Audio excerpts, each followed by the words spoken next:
Value is one type of content you should always have in your calendar. You should also have trust content in your calendar.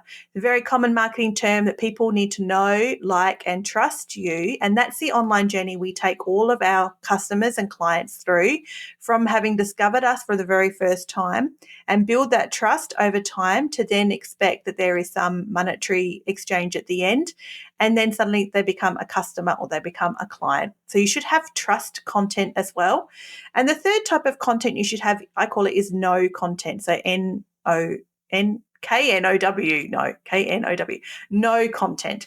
This is very, what's the word I'm looking for? Product-based or service-based. It's very obviously salesy. So it's this sort of salesy content. Maybe I should change the word to salesy, but I don't like that word. No one likes that word, and no one likes to think they've got salesy content. It's got a bit of a dirty word to it. So let's say we'll keep it as no. I like it as no. So value content, trust content, and know content. So keep those things down